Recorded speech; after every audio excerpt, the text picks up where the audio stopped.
Shabbat Shalom. As Executive Director of the Israel Religious Action Center, our guest speaker, Orly Erez-Likhovski, is a dear friend of Emanu-El and a welcome guest. Orly holds a bachelor's degree in law from Tel Aviv University and a master's degree in law from Columbia University with a focus on human rights law. She is a member of the Bar Association both in Israel and in New York. And this evening she will share some of the challenges facing Israeli society today and how Iraq is addressing them. We at Emanu-El have a long association with Iraq, and our philanthropic dollars support its remarkable work. Every day, Iraq grapples with issues that are similar to the many challenges we are experiencing here at home. And here are just a few. Advancing equality in public spaces. We all know the story of Rosa Parks, who refused to move to the back of the bus. The same dynamic exists in various communities in Israel and applies to the cultural expectations placed on women by religious communities. Advancing racial equality, which also translates into combating hate. Strengthening Israel's democracy by protecting the rights of those who convert to Judaism and immigrants who wish to become Israeli citizens and thereby enjoy equal rights. Advancing freedom of religion and ensuring equal status for those who are not Orthodox, Reform, and conservative Jews, whether in their leadership, in their synagogues, or institutions. If only we could clone her and keep her here with us in the United States to help us navigate through our own challenges. But tonight, we have access to her wisdom. We are so grateful to have Orly with us now to help us understand how we can partner with Iraq's efforts for democracy and inclusion, and in the fight for gender, racial, and religious equity in Israel. Please join me in welcoming Orly Erez-Likhovski.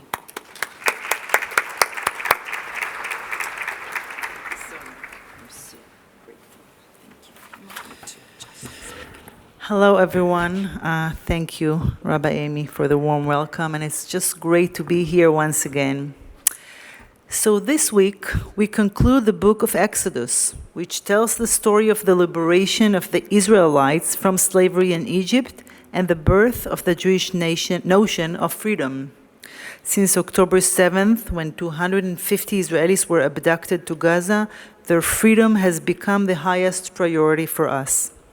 Calling for the release of the hostages has become our number one mission because we believe that there is no greater mitzvah than the redemption of captives. Every Shabbat since October of 23, we have held Havdalah ceremonies in Tel Aviv and Jerusalem, calling for the release of the hostages. We have also participated in countless protests over the last year and a half. We understand how vital it is for the families of the hostages to know they are not alone, and for the hostages themselves. Those who have returned from captivity have told us that hearing about the protests helped them endure the unbearable time in Gaza. By now, the hostages feel like our family. We know their names and their stories, and I know you feel the same way. The book of Exodus is called Sefer Shemot in Hebrew, the book of names. Giving something or someone a name is a powerful act. In 1980, 3 American scholars, Bill Felstiner, Rick Abel, and Austin Sarah, wrote an article entitled Naming, Blaming, Claiming. This article analyzed the way in which people or groups address grievances or injustices. The process begins with naming, identifying, and labeling the injustice, then blaming, recognizing who is responsible for the injustice, and finally claiming, addressing the issue through legal channels. At the Israel Religious Action Center, we strive to name injustices, identify those responsible, and work tirelessly to address and rectify injustice. We challenge the Orthodox monopoly on Judaism in Israel because we believe that there is more than one way to be Jewish in the Jewish state. As a result of our efforts, the state has begun to fund some of our rabbis, congregations, and educational programs. It's worth noting that in the landmark Miri Gold case, where we first took on the Orthodox monopoly, the state initially refused to recognize our rabbis as rabbis, insisting on calling them heads of congregations instead. We rejected this, and the court ultimately compelled the state to acknowledge them as rabbis because how we address people matters. It reflects respect and recognition. We also fight against gender segregation in the public sphere and against exclusion of women. In fact, we coined the term hadarat nashim in Hebrew, a term which refers to exclusion of women, when we challenged segregated bus lines known as mehadrin bus lines. At the time, many Israelis failed to connect the dots between various incidents where women's rights were being violated in the name of an alleged modesty requirement. We named the phenomenon and identified those responsible for the discrimination: bus drivers who sent women to the back of the bus, airlines that accommodated Haredi passengers refusing to sit next to women, burial societies that enforced gender segregation or prohibited women from eulogizing their loved ones, and an ultra-Orthodox radio station that silenced female voices. And we successfully sued all of them. Thanks to our efforts, the term hadarat nashim, exclusion of women, is now well known, and the Israeli public recognizes the dangers of this practice and the importance of fighting against it. In the last 3 months, we launched a major public campaign on this issue, encouraging women who experience discrimination to contact our hotline, and dozens indeed contacted us. The campaign included videos shared by influencers on social media, viewed by millions of Israelis. An astonishing phenomenon in this regard is the refusal to even mention the names of women in ultra-Orthodox newspapers. Last year, I launched a podcast, and in one episode, my guest was Esti Reader, an ultra-Orthodox feminist woman who revealed that she had written a political column for a decade in an ultra-Orthodox newspaper under a male pseudonym, Ari Solomon, because she knew her work would never be published otherwise. We also fight discrimination against the LGBTQ community. One of our recent victories led to the abolition of discriminatory practices in adoption laws for same-sex couples. Even though Israeli adoption law stated that adoption could only be done by a man and his wife, the court accepted our petition and decided to interpret these terms broadly to include gay couples. It was incredibly moving when just a few weeks ago, Shai and Shachar, one of the couples we represented, adopted their son, the first gay couple in Israel to adopt a child following our victory. One of our key priorities is fighting racism, a battle that is especially crucial under the current Israeli government. Through our Racism Crisis Center, we provide legal representations to victims of racism. When it comes to names, it's unfortunately not uncommon for a Palestinian citizen to be refused service simply because their name reveals they are Arab. We refuse to accept this injustice. For example, when our client, a woman named Itimad, called a car rental agency and was denied service upon revealing her name, we took action. We sued the company, which eventually apologized and compensated her. The way we represent reality is important.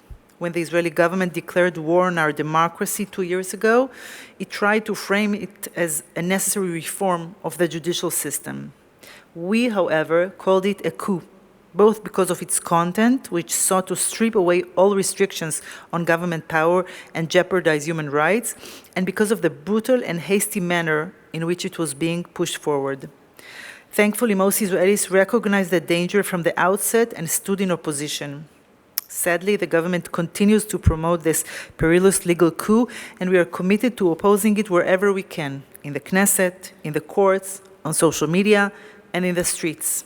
Our slogan is, "We protect democracy in the name of Judaism," because what the government is doing is not just undemocratic, it is also not Jewish. Unfortunately, similar threats to democracy are posed by the current administration here in the US. We must share our experience on how to protect our democracies and ensure the existence of checks and balances and the protection of human rights. Next week, we will mark the month of Nisan, and in 2 weeks, we will celebrate Passover. Rabbi Professor Dalia Marks notes that during the Seder, we ask, "Ma nishtana?" What has changed? She then adds that we should also ask ourselves, "Ma neshaneh?" What are we going to change to make our lives more meaningful? How will we contribute to fixing the world and engaging in tikkun olam? One of the things that has kept us going through this incredibly challenging period of the last 2 years, and especially since October 7th, is the knowledge that we are not standing idly by. We are actively engaged in tikkun olam in many ways, alongside countless of incredible individuals in Israel and worldwide. A prime example of this is our work promoting a shared society between Jews and Arabs inside Israel. Through dialogue and interfaith holiday events, conferences and webinars, human rights marches, and shared society tours, we are offering an alternative vision to the extremist policies of the current government and building a different future of tolerance, peace, and mutual respect. As we face immense challenges both in Israel and in the US, it's easy to feel helpless and overwhelmed. But right now, there is something concrete you can do here to help us in Israel. The elections for the World Zionist Congress are happening as we speak, and they will continue, as you know, until May 4th. This election is particularly critical this time because an ultra-Orthodox faction called Erez-Likhovski is trying to take control of the Congress with a specific aim of undoing many of our achievements, effectively declaring war on Israel as a democratic and liberal society. If they succeed, they will cut funding to liberal movements and prevent us from protecting the rights of liberal Jews, women, LGBTQ individuals, and Palestinian citizens of Israel. In the past 2 years, we have seen the dangers of a far-right government in Israel where ultra-Orthodox and ultra-nationalist parties hold immense political power. We must ensure this does not happen in the Zionist Congress, and this is where you come in. You can make a real difference by casting your vote in a simple process. Your vote will help us continue the fight for a better Israel. So please, vote and encourage everyone you know to do the same. The month of Nisan echoes the Hebrew word for a miracle, nes. We are at a time when we yearn for a miracle, but we know that miracles don't happen on their own. They come through hard work, dedication, and commitment to our liberal values. With your help, we will continue to fight together for an Israel that is worthy of the name Jewish and democratic. Shabbat Shalom.